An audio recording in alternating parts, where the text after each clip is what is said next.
In April of 1857, a traveling cotton broker from Charleston discovered something that would haunt him until his death 30 years later.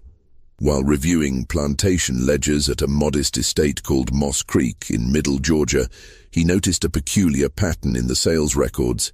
23 male slaves sold over 15 years, each one fetching prices far above market value, each one accompanied by a notation in the margin: prime condition, certified. What the broker couldn't have known then was that those two words concealed a secret so disturbing that when the truth finally emerged, it would threaten to unravel the carefully constructed lies of Georgia's most prominent families. For decades, local authorities buried the evidence, burned documents, and silenced witnesses. But some secrets refuse to stay buried, especially when they're written in blood and recorded in meticulous detail by a woman who understood that the greatest weapon isn't violence, it's truth. Before we continue with the story of Eleanor Cresswell and the plantation that became a tomb for both bodies and reputations, I need to ask you something. If you're listening from Georgia or anywhere in the South, leave a comment telling us what state or city you're from. And if this introduction has already sent chills down your spine, hit that subscribe button, because what you're about to hear will make you question everything you thought you knew about the antebellum South. What the Charleston broker witnessed that spring afternoon was merely the surface of something far deeper. A calculated operation that had been running smoothly since 1841. Moss Creek Plantation occupied 370 acres of Georgia clay soil nestled between the Oconee River and the county road that connected Milledgeville to Augusta. It wasn't among the grand estates that defined Southern aristocracy. No white-columned mansion, no sprawling gardens, no reputation for lavish parties. Instead, Moss Creek was known for its efficiency. The main house was a modest two-story structure built of local timber, functional rather than impressive, surrounded by 12 slave cabins, a cotton gin, a smokehouse, and a barn that locals noted seemed unusually large for a plantation of its size. Eleanor Cresswell had inherited Moss Creek in 1840 when her husband, Thomas, died suddenly of what the doctor listed as apoplexy. She was 31 years old, childless according to public record, and expected by her neighbors to sell the property and move back to Savannah, where her family maintained a respectable shipping business. Instead, she dismissed the overseer her husband had employed, took over the management herself, and within a year had transformed Moss Creek from a struggling operation into one of the most profitable mid-size plantations in the county. She managed this feat through what she called strategic acquisition and disposal. While other planters held onto their slaves for generations, building communities of families who worked the same soil their parents and grandparents had worked, Eleanor treated her workforce like a carefully managed investment portfolio. She would purchase young male slaves at market, keep them for 12 to 18 months, then sell them for substantial profits to planters in Alabama, Mississippi, and Louisiana. States where the expanding cotton frontier created endless demand for labor. The women at Moss Creek, never more than 6 or 7 at a time, stayed permanently. They worked the kitchen, the vegetable garden, and the house itself. They were older, past childbearing age, chosen specifically for their inability to reproduce. Eleanor had no interest in raising slave children, no patience for the complications of families. She wanted efficiency, profit, and something else, something her neighbors wouldn't understand until it was far too late. By 1845, Eleanor had developed a reputation as a shrewd businesswoman. Male planters who initially refused to negotiate with a woman found themselves reluctantly impressed by her knowledge of cotton yields, soil management, and market prices. She never socialized, never attended church, never participated in the social rituals that defined Southern womanhood. When pressed about her unwomanly behavior, she would smile, a tight, calculating expression that never reached her eyes, and say that widowhood had freed her from the burden of pretense. What no one knew, what no one could have suspected, was that Eleanor kept 3 separate sets of books. The first was standard plantation accounts, expenses, yields, sales, available for any neighbor or tax assessor to review.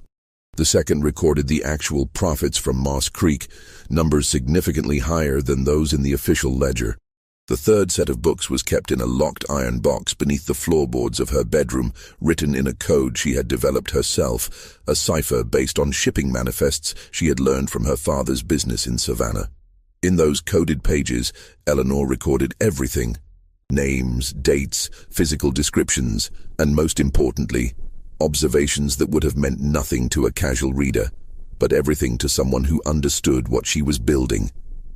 Next to each name, she noted eye color, hair texture, the shape of a nose, the set of a jaw, the tone of skin under different lighting. She was creating a catalog, a genealogical record that would prove invaluable when the time came to make her accusations.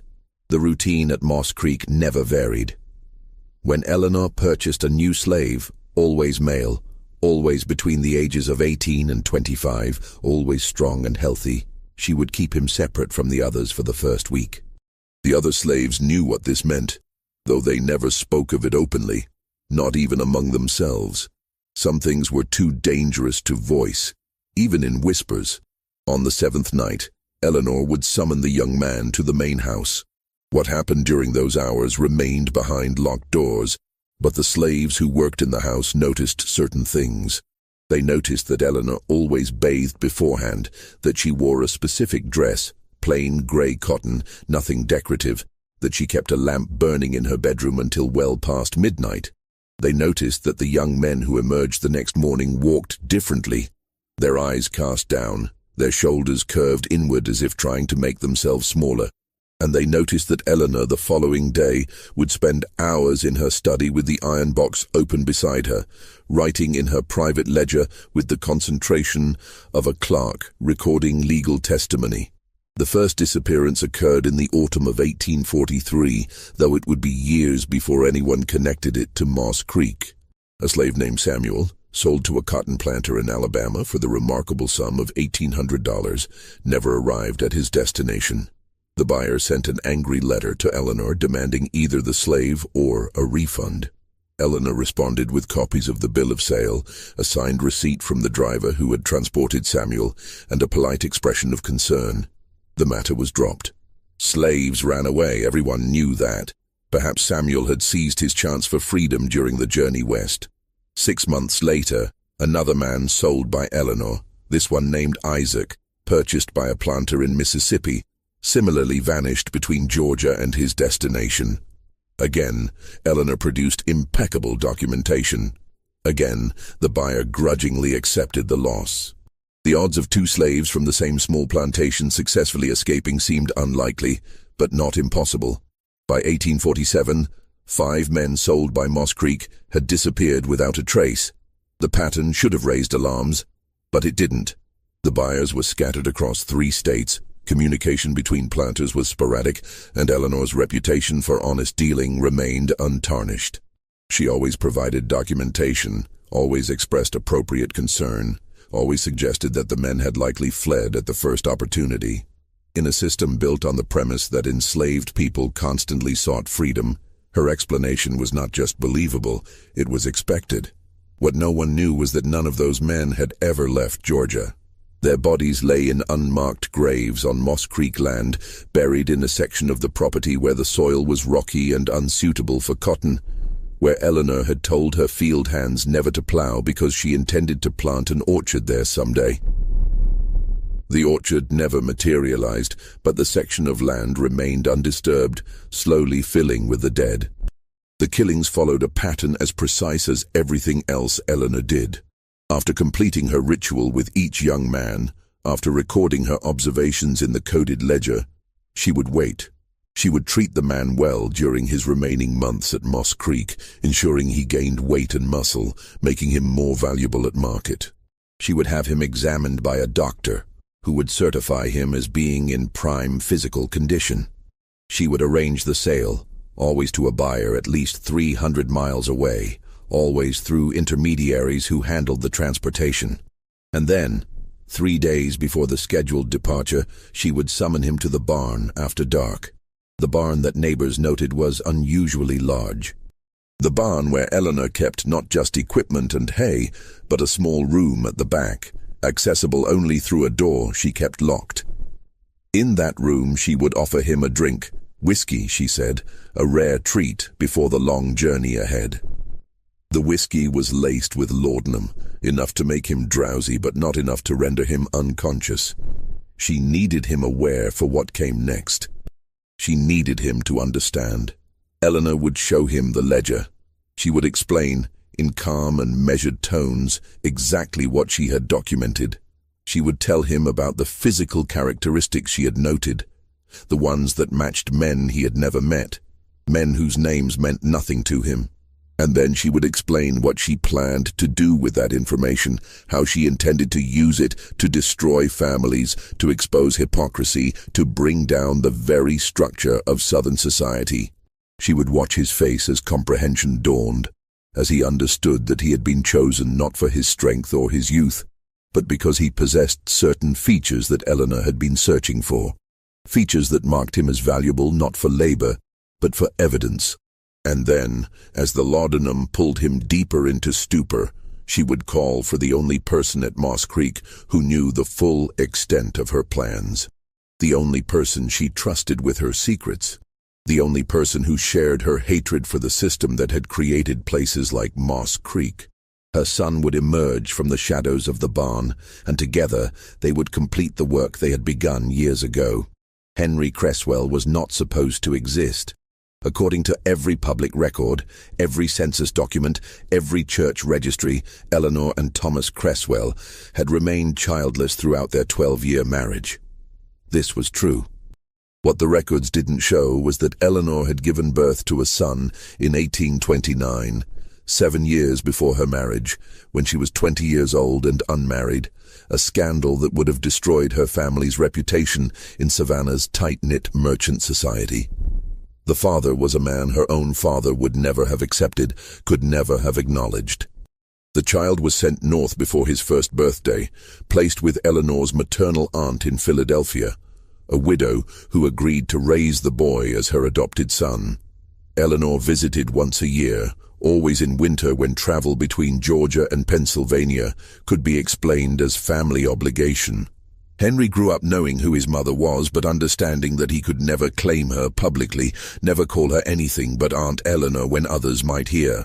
He also grew up knowing what his father had been, a slave on a Savannah dock, a man who loaded ships for Eleanor's father, a man whose intelligence and quiet dignity had attracted young Eleanor's attention during a summer when she was rebellious and her parents were distracted by business concerns.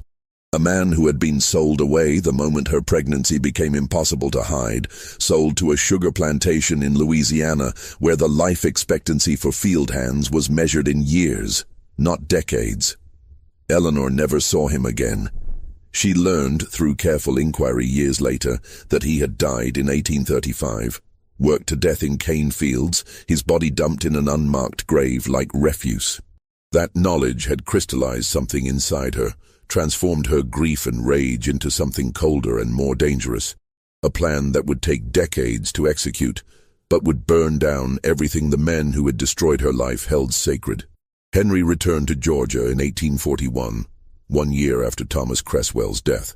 He arrived not as Eleanor's son, but as Henry Lowell, a traveling merchant specializing in farm equipment, a respectable businessman from Philadelphia with legitimate credentials and an excellent reputation. He stayed at boarding houses in Milledgeville and Augusta, made regular business trips through Middle Georgia, and occasionally visited Moss Creek to discuss equipment purchases with the efficient widow Cresswell. No one suspected that those visits sometimes lasted for days, that Henry had his own room in the main house, that he and Eleanor spent long evenings reviewing the coded ledger and planning their next moves.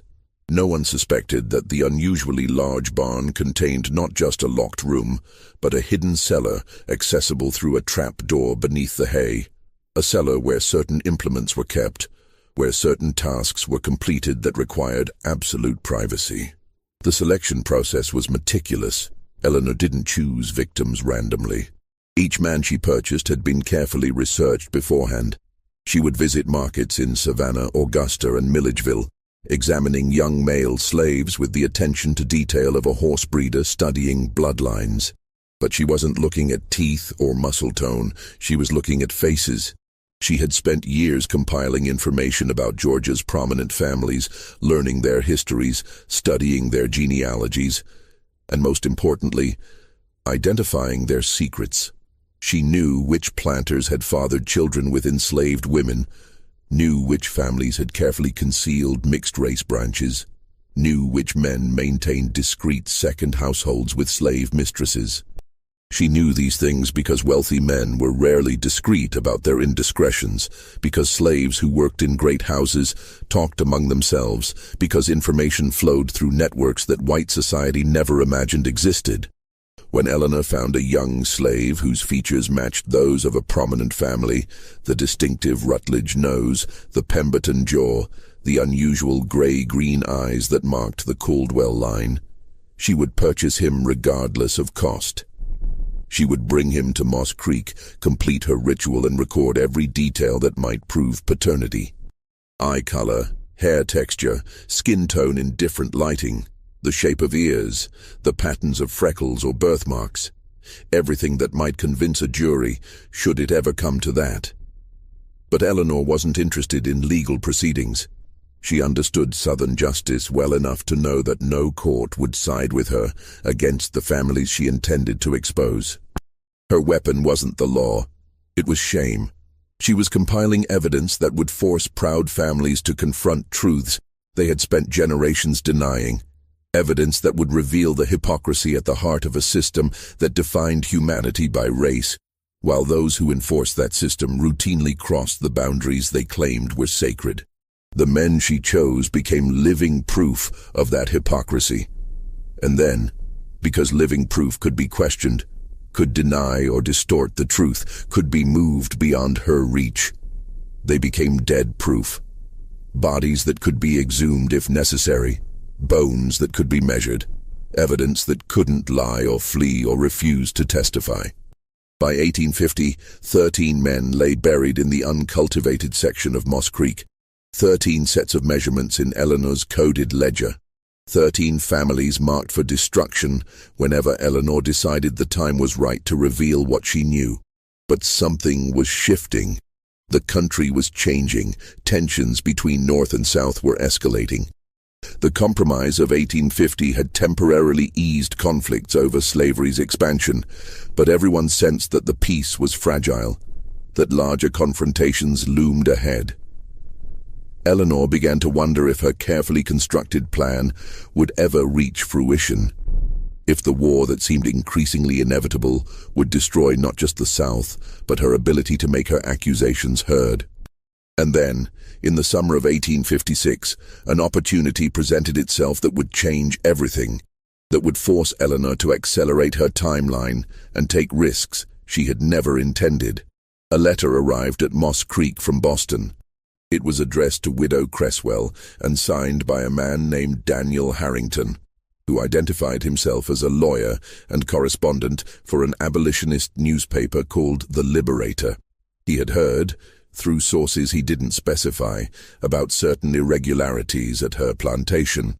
He had questions about her business practices, about the unusual turnover in her workforce, about the men who had disappeared after being sold. He would be traveling through Georgia in September and hoped to call upon her to discuss these matters.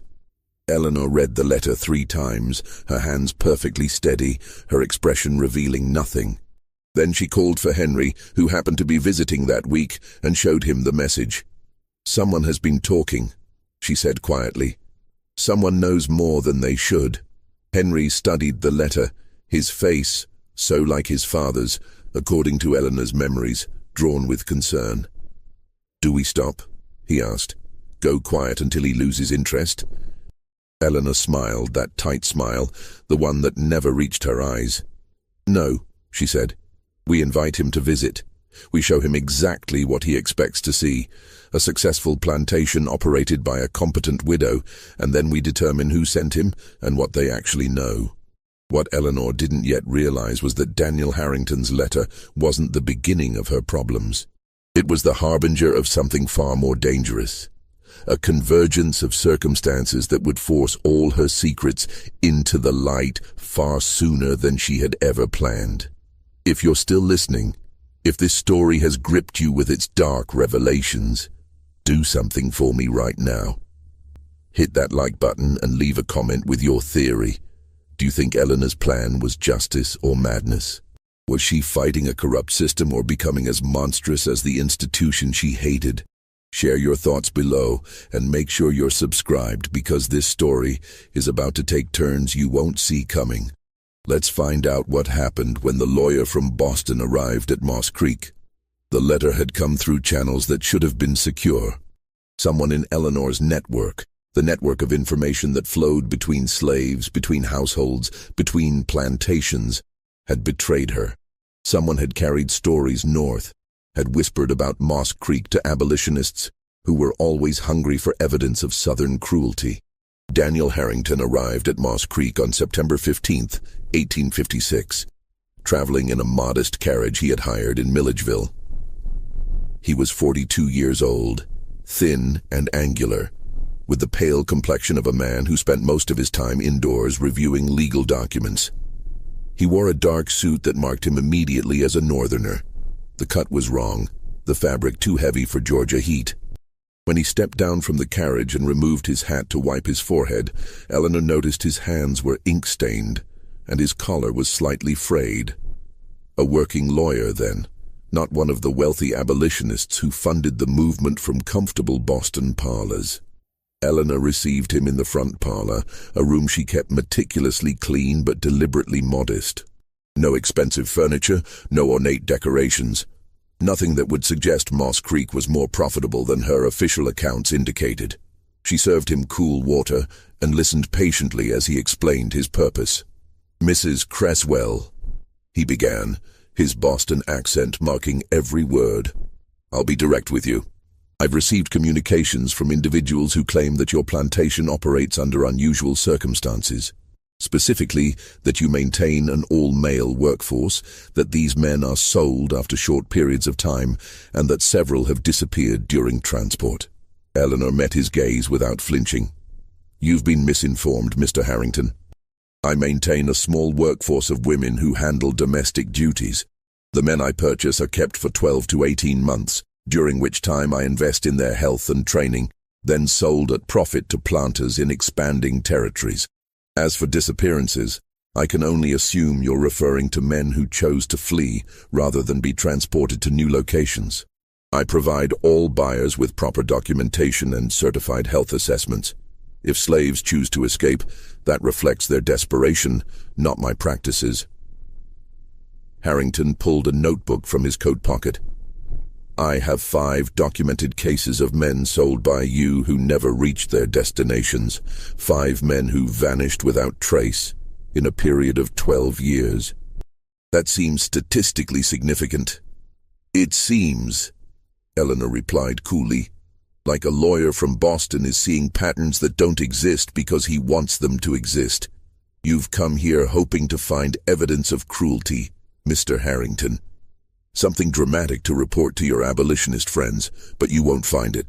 Moss Creek is a business, operated efficiently and legally. Nothing more. Then you won't mind if I remain in the area for a few days? Interview some of your neighbors, perhaps speak with the slaves who work here?" Eleanor's expression didn't change. "You're welcome to waste your time however you choose. My neighbors will tell you I'm a competent businesswoman who has improved a failing plantation. As for interviewing my slaves, you know as well as I do that their testimony would be worthless in any legal proceeding. They'll tell you whatever they think you want to hear. Nevertheless, I'd like to try." Eleanor stood, smoothing her skirt. "Then I won't stop you. Though I should warn you that your presence here, asking questions, spreading northern ideas, it won't be appreciated. Georgia isn't Boston, Mr. Harrington. People here protect their own, and they don't take kindly to outside interference. It wasn't a threat exactly, more like a statement of fact. But Harrington heard the warning underneath, and when he left Moss Creek that afternoon, he was already uncertain about his investigation. Eleanor had been too calm, too prepared. She had answered every question smoothly, had offered to provide documentation for every claim. She had been exactly what she claimed to be, a competent businesswoman operating a legal plantation. But Harrington hadn't survived as an abolitionist lawyer by accepting surface appearances. He took a room at a boarding house in Milledgeville and spent the next 3 days quietly gathering information. He spoke with merchants who had done business with Moss Creek, with other planters who knew Eleanor, with the doctor who certified the health of her slaves before sale. Everyone told the same story. Eleanor Cresswell was unusual, a woman managing a plantation alone, but scrupulously honest in her dealings. On his 4th day in Milledgeville, Harrington received an unexpected visitor, a woman, elderly and black, who came to his boarding house after dark and asked to speak with him privately. She was one of the house slaves at Moss Creek, she said. Her name was Ruth, and she had worked there since Eleanor's husband was alive. She had information about the plantation, about things that happened there, things that no one outside Moss Creek knew. Harrington invited her into his room, offered her the only chair, and listened as Ruth spoke in hushed, urgent tones. She told him about the young men Eleanor purchased, about the ritual of the 7th night, about the unusual amount of time Eleanor spent in her study recording information in ledgers that no one else was allowed to see. She told him about the barn, about the locked room at the back, about how sometimes late at night she had heard sounds coming from that direction, sounds that frightened her, though she couldn't say exactly why. "She ain't right," Ruth said, her weathered hands twisted together in her lap. "Something wrong with Mrs. Eleanor, been wrong since Mr. Thomas died. Maybe before. She got a coldness in her, a planning kind of coldness. And them young men she buys, they don't all get sold away like she claims. Some of them, they just vanish one night, and we never see them again. Do you know what happens to them?" Harrington asked, leaning forward. Ruth shook her head. "No one says it out loud. But there's a part of the property where she don't let nobody work, so she's going to plant an orchard there someday. Ground's been dug up and filled in more than once. And I've seen her and that man." She stopped abruptly as if she'd said too much. "What man?" Harrington pressed. "The equipment man. Mr. Lowell, he calls himself. He comes by regular, stays sometimes for days. Mrs. Eleanor, she says he's selling her farm equipment, but I ain't never seen much new equipment arrive. What I have seen is them two talking late into the night, looking at her books, planning something." Ruth stood to leave, glancing nervously at the door. "I shouldn't have come. If she finds out I talked to you, I don't know what she'll do, but someone needs to know. Something evil happening at Moss Creek, Mr. Harrington, something that needs to stop." After Ruth left, Harrington sat in the darkness of his room, trying to make sense of what he'd heard. If Ruth was telling the truth, then Eleanor wasn't just running an unusual plantation, she was concealing something criminal. The question was what exactly, and more importantly, how could he prove it? The next morning, Harrington hired a horse and rode back to Moss Creek. He hadn't sent word of his visit, hoping to catch Eleanor unprepared. But when he arrived, he found her in the front yard, supervising the loading of cotton bales onto a wagon, completely unfazed by his appearance. "Mr. Harrington," she said, wiping her hands on her apron. "Back so soon? I thought you'd have finished your investigation by now." "I'd like to see your property," he said. "The entire property, including the outbuildings." Eleanor's smile tightened slightly, but her voice remained pleasant. "Of course. Though I'm not sure what you expect to find, Moss Creek isn't particularly interesting." She gave him a tour, showing him the cotton gin, the smokehouse, the slave cabins. Everything was exactly as one would expect on a small plantation, functional, well-maintained, unremarkable. When they reached the barn, Eleanor opened the main doors wide, showing him the space where equipment was stored, where hay was kept for the mule and horses. "And the back room?" Harrington asked. "I noticed there's a door in the rear." "Storage," Eleanor said. "Old tools, broken equipment I haven't gotten around to repairing or discarding. Nothing of interest. I'd like to see it." Eleanor studied him for a long moment, and Harrington saw something flicker in her eyes. Not fear, but calculation. She was deciding something, weighing options. "Very well," she said finally. She produced a key from her pocket and unlocked the door. The room was exactly as she described, cluttered with old tools, broken plow blades, coils of rope, empty barrels. Dust lay thick on everything, and cobwebs stretched across the corners. It looked like a space that hadn't been used in years. Harrington walked through it slowly, examining everything, looking for something that might confirm Ruth's suspicions. But there was nothing. No evidence of violence, no signs of recent activity, nothing that suggested this room was anything other than forgotten storage. Satisfied, Eleanor asked from the doorway. Harrington turned to face her, frustrated and uncertain. Everything Ruth had told him seemed plausible, but he had no proof, nothing concrete he could take to authorities or publish in the Liberator. Without evidence, he was just another abolitionist making wild accusations about Southern planters. "For now," he said. But as they walked back toward the main house, Harrington noticed something odd. The ground near the barn was uneven in places, subtle depressions and rises that suggested the earth had been disturbed at some point. He remembered Ruth's comment about digging and filling. He glanced toward the area she had mentioned, the section where Eleanor claimed she would plant an orchard someday. From a distance, it looked like ordinary uncultivated land, rocky and unsuitable for cotton. But there was something about the way the vegetation grew there, patterns that didn't quite match the surrounding areas. "That section there," he said, pointing. "Why haven't you developed it?" "Poor soil," Eleanor replied immediately. "Too rocky for cotton, and I haven't had time to prepare it properly for an orchard.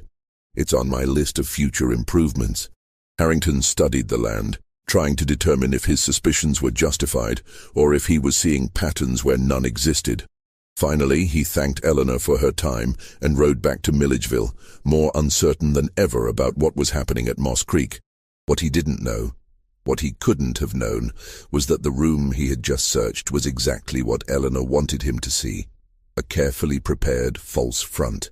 The real room, the one where the work was done, lay beneath it. The trap door was concealed under those empty barrels, covered with a layer of dirt and straw, invisible unless you knew exactly where to look. And the implements Ruth had heard being used late at night were safely locked in the cellar below, along with 13 carefully labeled wooden boxes that contained detailed records of every man buried in that rocky field. Daniel Harrington spent another week in Georgia, interviewing anyone who would talk to him, searching for evidence that would support Ruth's claims. But everywhere he turned, he found the same story. Eleanor Cresswell was an unusual woman, certainly, but there was no proof of wrongdoing. The sales were properly documented. The buyers confirmed receiving their money's worth, at least for the slaves who actually arrived. The disappearances, while suspicious, could be explained by escape attempts. Ruth's testimony, coming from an enslaved woman with no physical evidence to support her claims, would be worthless in any legal proceeding. Frustrated, Harrington finally returned to Boston in early October. He wrote a brief article for the Liberator describing Moss Creek and his suspicions, but without concrete evidence, even his abolitionist allies were reluctant to pursue the matter. The article was published on page 7, buried among other accounts of Southern injustice, and generated little attention. Within a month, the story was forgotten. But Eleanor didn't forget. Harrington's visit had exposed a dangerous weakness in her system. Someone, Ruth obviously, had talked. That meant others might talk as well. It meant her secrets were more vulnerable than she had realized. It meant she needed to accelerate her plans, to move from documentation to action before another investigator came asking questions. The night after she confirmed Harrington had left Georgia, Eleanor summoned Ruth to the main house. The old woman arrived trembling, knowing somehow that her betrayal had been discovered. Eleanor sat her down in the parlor, poured her a glass of water, and spoke in tones that were almost gentle. "You talked to the lawyer," Eleanor said. "It wasn't a question." Ruth's hands shook so badly she couldn't hold the glass. "Mrs. I'm not going to punish you, Ruth. I understand why you did it. You're frightened. You've seen things you don't understand, and you wanted someone to make it stop. Eleanor leaned forward. But I need you to understand something. What's happening at Moss Creek? It's not what you think. I'm not a monster. I'm not killing those men out of cruelty or madness. I'm building something. A weapon that will destroy the very system that enslaved you, that enslaved your parents, that will enslave your grandchildren if someone doesn't stop it. Ruth stared at her, confused and terrified. I don't understand, Mrs. Eleanor stood and retrieved the iron box from her study. She opened it, showing Ruth the coded ledgers. Every man I've brought to Moss Creek was chosen for a reason. Every one of them carries blood that connects them to Georgia's most powerful families. Blood that proves what hypocrites these people are, what liars, what monsters. I've spent 16 years documenting that proof, creating an archive that will force this state, this entire region, to confront truths they've spent generations denying. She pulled out sketches she had made, detailed drawings showing facial features, measurements, comparisons. Look at this man. His name was Isaac. Look at his eyes, Ruth. Do you know who else has eyes that exact shade of gray-green? Senator Caldwell. I've seen the senator's portrait. I've studied his family.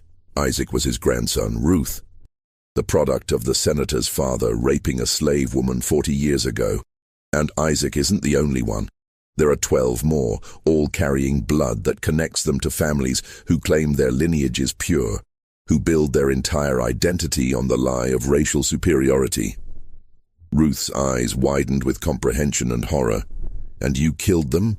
I preserved the evidence, Eleanor corrected coldly. Living men can be moved, can be sold again, can disappear into the vast expanse of this country where I could never find them again. Dead men stay where I put them. Dead men can be exhumed. Their bones can be measured, examined, compared. Dead men can't deny what their bodies prove. But Mrs., Ruth whispered, that's murder. That's evil. Eleanor's face hardened. What's evil is the system that created the need for men like Isaac to exist.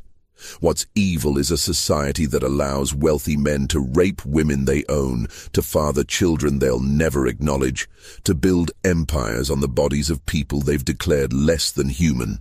I'm not the monster here, Ruth, I'm the reckoning. Ruth sat frozen, unable to process what she was hearing. Finally, she asked the question that had been haunting her since Eleanor began this explanation. What about Mr. Lowell? Who is he really? Eleanor smiled, and for the first time there was something like genuine emotion in the expression. He's my son, mine and the property of a man my father once owned. That's why I understand this fight, Ruth. That's why I'll never stop, because my own child exists in a world that would destroy him if they knew the truth about his father. A world that needs to burn. In that moment, Ruth understood that Eleanor was far more dangerous than she had imagined. This wasn't madness. This was something worse.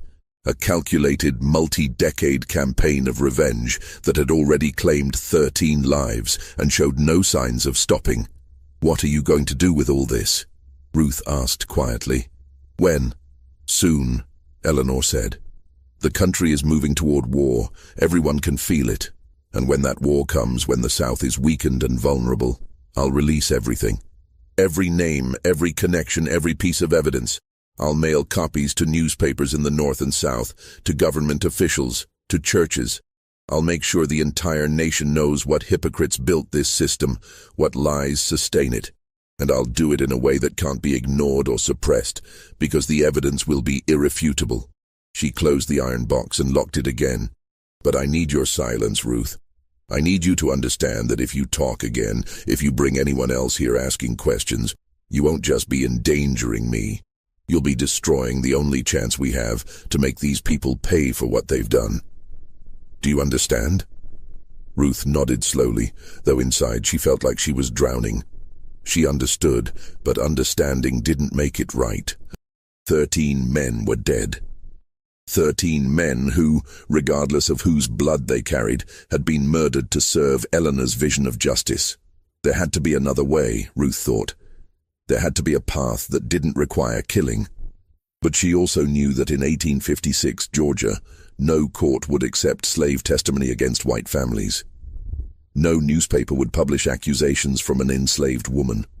No legal mechanism existed that would allow the truth Eleanor had documented to be heard.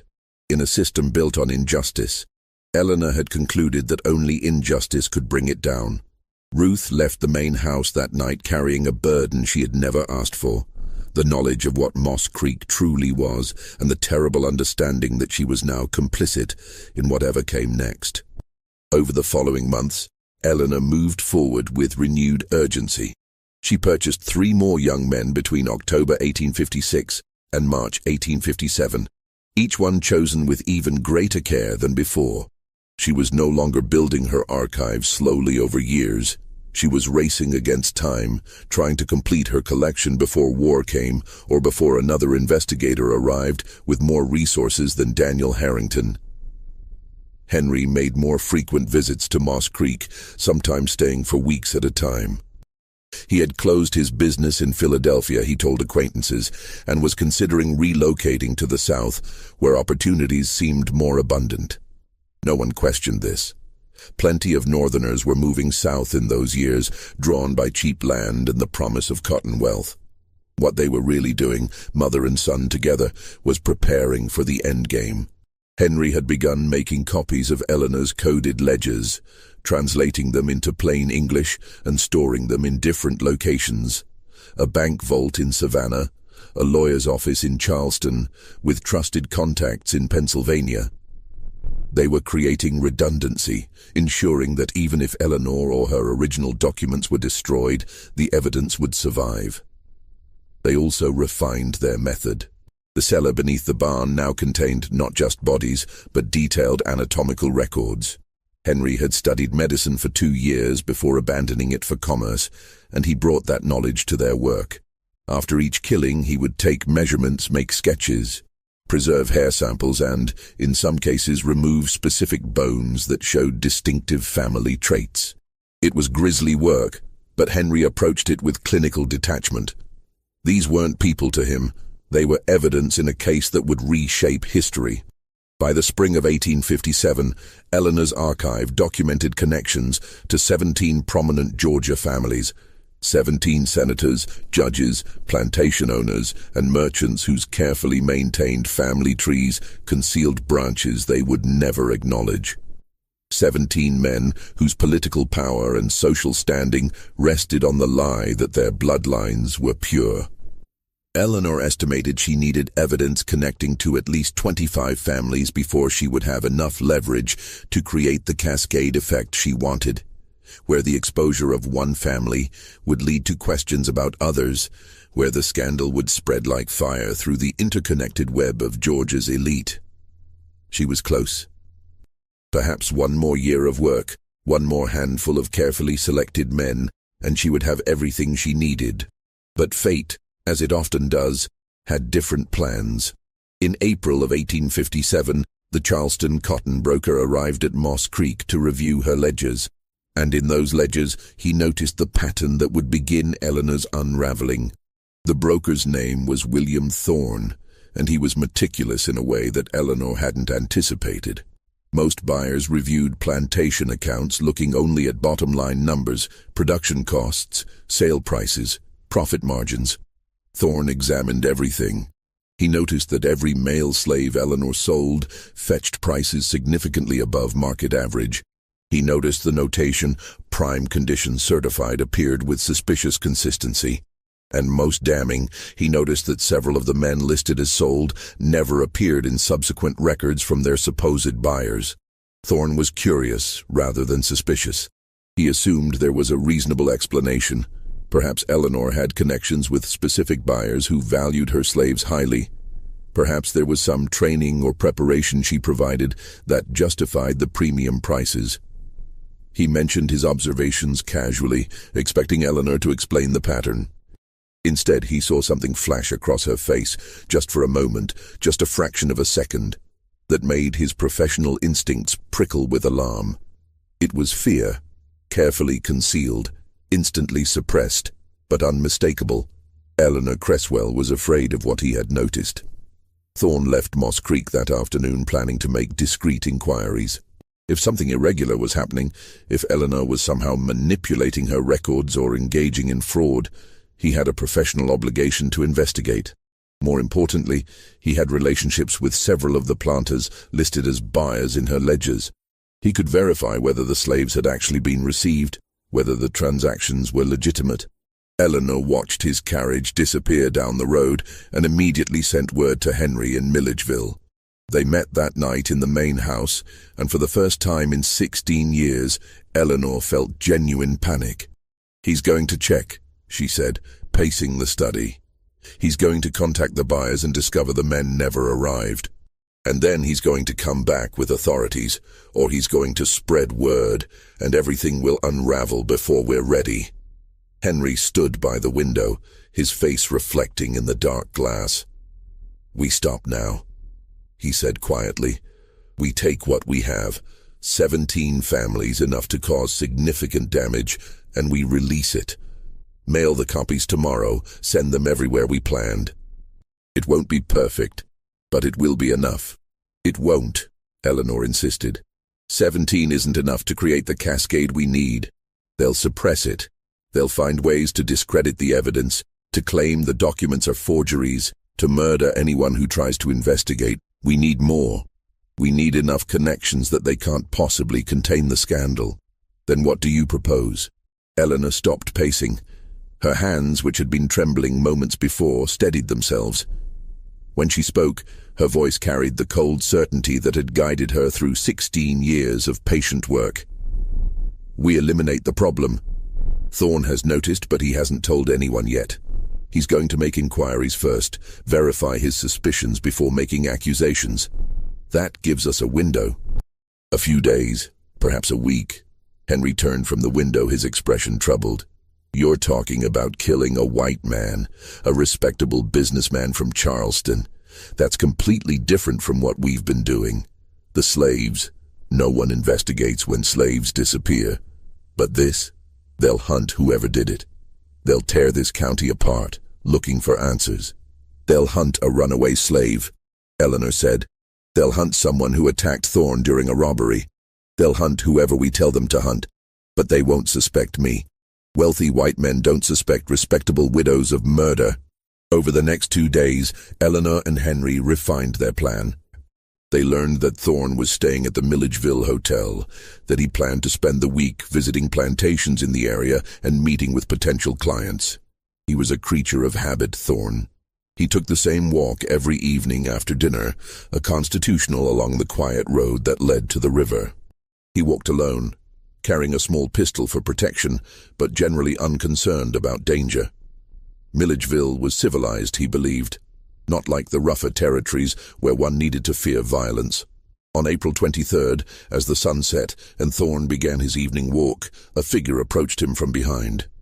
The figure wore clothes stolen from Eleanor's property, the rough work clothes of a field hand. His face was partially obscured by a hat pulled low. He moved with the desperate urgency of someone who had nothing left to lose. What happened next would be reported in the Milledgeville newspaper as a tragic robbery. William Thorne, respected broker from Charleston, was attacked on the river road by what witnesses described as a large male slave, possibly an escapee from a nearby plantation.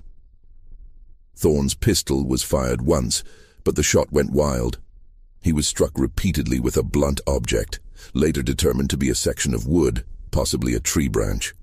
His skull was fractured in 3 places. He died within minutes. His money and pocket watch were missing, taken presumably by his attacker. But curiously, his leather satchel containing business documents was left at the scene, its contents untouched. This detail struck some as odd. Why would a thief take only money and ignore valuable papers? But in the panic following the murder, the question was overlooked. A massive manhunt was organized. Every plantation within 20 miles was searched for missing slaves. Patrols scoured the countryside for days, convinced the killer must still be in the area. They found nothing. No missing slaves were reported. No witnesses came forward with useful information. The investigation eventually went cold, another unsolved tragedy in a region where violence was common enough that people eventually stopped asking questions. What no one knew, what no one even suspected, was that the man who killed William Thorne hadn't fled at all. He had returned to Moss Creek, removed the stolen clothes in the cellar beneath the barn, washed away the blood, and resumed his identity as Henry Lowell, respectable merchant from Philadelphia. By the time the manhunt began, he was sitting in Eleanor's parlor, calmly discussing cotton prices with a neighbor who had stopped by to pay his respects to the widow. The murder bought Eleanor time, but it also changed something fundamental in their operation. Killing the slaves had been, in Eleanor's mind, a necessary evil in service of a greater good. They were casualties in a war against an unjust system, sacrifices that would ultimately free thousands. But Thorne was different. Thorne was innocent of the system's original crimes. He was simply a man who had noticed something odd and asked questions. His death wasn't justice. It was simply murder to protect their secret. Henry felt it too. In the weeks following Thorne's death, he became quieter, more withdrawn. He still helped Eleanor with her work, still participated in their plans, but something had shifted in him. The absolute certainty that had sustained them for 16 years had developed cracks.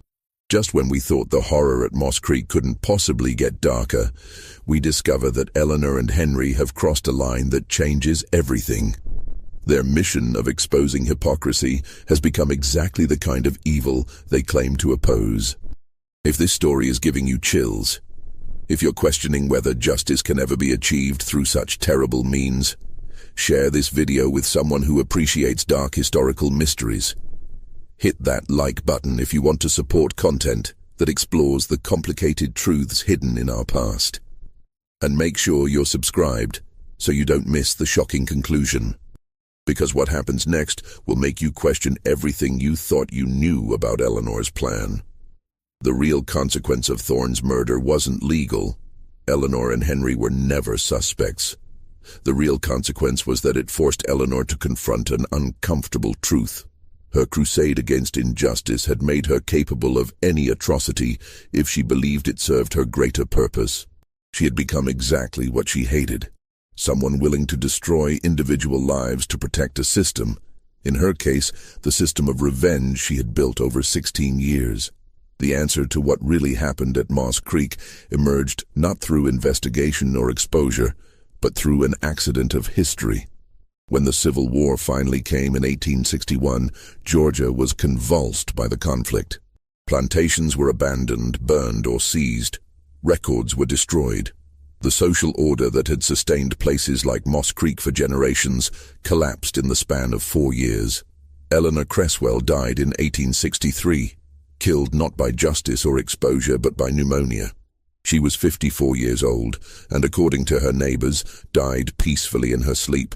She never released her archive. The war she had hoped would create conditions for her revelation instead consumed everything. Her carefully documented evidence remained locked in the iron box beneath her floorboards, coded and inaccessible. Henry disappeared sometime in 1864. One day he simply wasn't in Milledgeville anymore. Some said he'd returned north. Others that he'd been killed in one of the random acts of violence that characterized the war's final years. His actual fate remains unknown.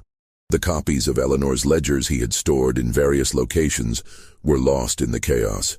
The bank in Savannah was burned, the lawyer in Charleston died, the contacts in Pennsylvania moved or perished during the war years.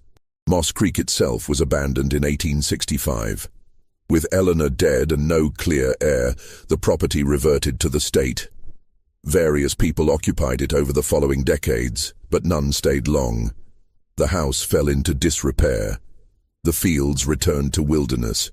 The barn, that unusually large barn, collapsed in a storm in 1871. The bodies in the rocky section where Eleanor had planned to plant an orchard remained undiscovered for 37 years. In 1902, a developer purchased the Moss Creek property planning to build a school. During excavation, workers uncovered the first skeleton, then another, then several more.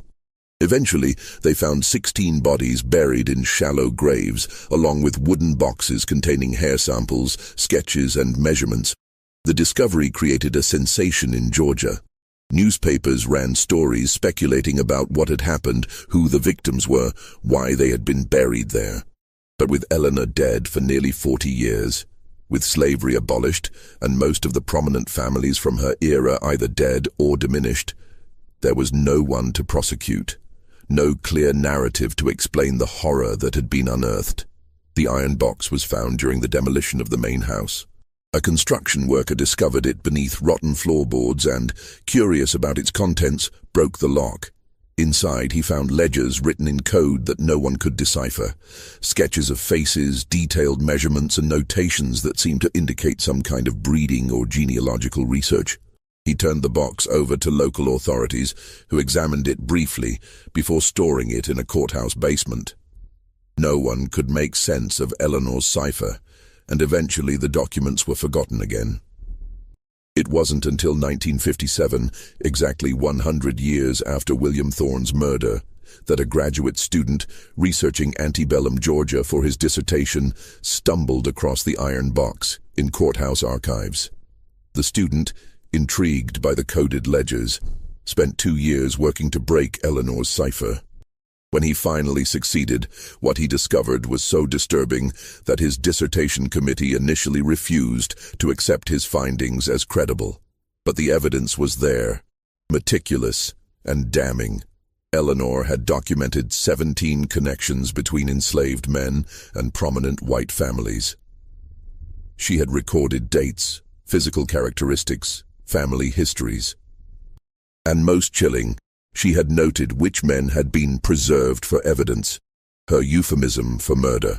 The student's dissertation, published in 1959, created a minor scandal in academic circles, but received little public attention. The families Eleanor had targeted were mostly extinct, or no longer politically powerful. The specific individuals she had murdered were unnamed in her ledgers, identified only by coded designations. Without names, without living victims to mourn, the story failed to generate the outrage Eleanor had imagined it would.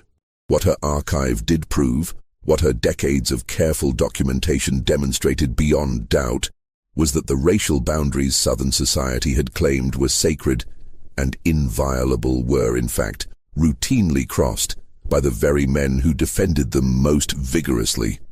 The hypocrisy Eleanor had devoted her life to exposing was real. Her evidence was irrefutable. But by the time it came to light, the world had changed so much that the revelations no longer had the power to shock. The question that haunted researchers for decades afterward wasn't whether Eleanor's accusations were true. They clearly were. The question was whether her methods could ever be justified. She had murdered at least 16 people, possibly more. She had manipulated, lied, and calculated every move with cold precision. She had claimed to fight injustice while perpetrating monstrous injustices of her own. Some scholars argued that Eleanor was a product of her time, that the system she fought was so thoroughly evil that extreme measures were the only option available.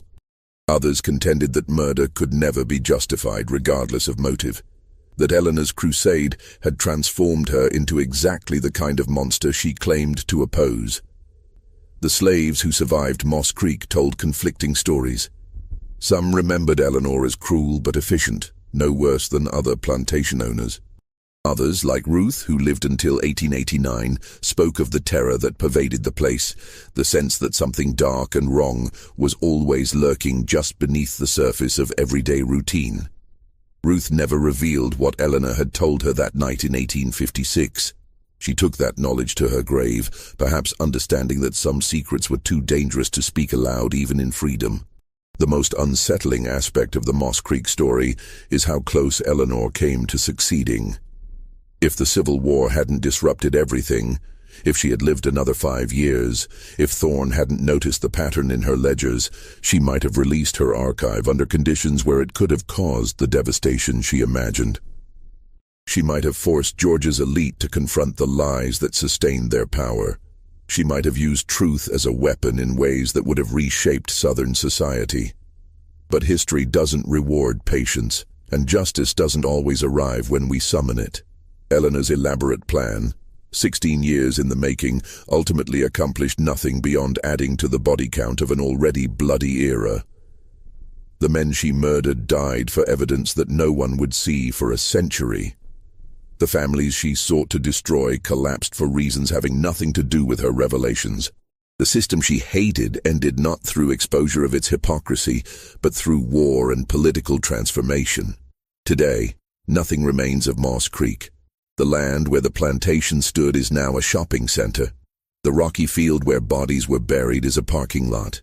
A small historical marker notes that the site was once a plantation called Moss Creek, operated by Eleanor Cresswell. But it makes no mention of what happened there.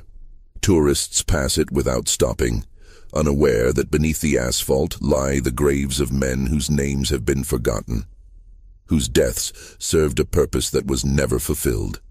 The iron box and its contents are housed in the Georgia Historical Society archives in Savannah. Researchers can request access with proper credentials, though few do. The coded ledgers have been fully translated and digitized, available to anyone curious enough to search the archives.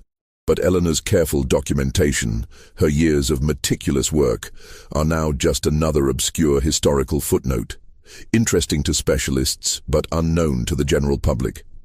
Perhaps that's the cruelest irony of all. Eleanor wanted her evidence to be impossible to ignore, to force the world to confront truths it preferred to deny. Instead, her story became just another forgotten chapter in a history already overflowing with forgotten chapters. The truth she died protecting is now accessible to anyone, but almost no one cares to look. The last question Eleanor's story raises is the most troubling. What do we do with evidence of historical evil that arrives too late to matter? Eleanor proved that Georgia's elite were hypocrites, that the racial boundaries they defended were fictions, that the system of slavery was built on lies even more fundamental than anyone acknowledged. But she proved it a century after it could have changed anything. By the time her archive was decoded, the men she accused were dead, their families diminished, their world already destroyed by forces having nothing to do with her carefully constructed case. Does truth have value if it comes too late for justice? Does documentation of evil matter if no one can be held accountable? These are the questions Moss Creek forces us to confront. And they're questions without comfortable answers. What do you think of Eleanor's story? Was she a woman fighting injustice with the only weapons available to her? Or did she become as monstrous as the system she hated? Could her murders ever be justified by the greater good she claimed to serve? Or does the fact that her plan ultimately failed prove that violence in service of justice always corrupts the cause it claims to advance? Leave your comments below and share your thoughts. If you found this story as disturbing and thought-provoking as I did, subscribe to this channel and hit that notification bell. We explore the darkest corners of American history, the stories that make us uncomfortable, the truths that challenge our assumptions about the past. And if you want to discuss this story further, share it with friends who appreciate complex moral questions and historical mysteries. Thanks for listening. See you in the next video.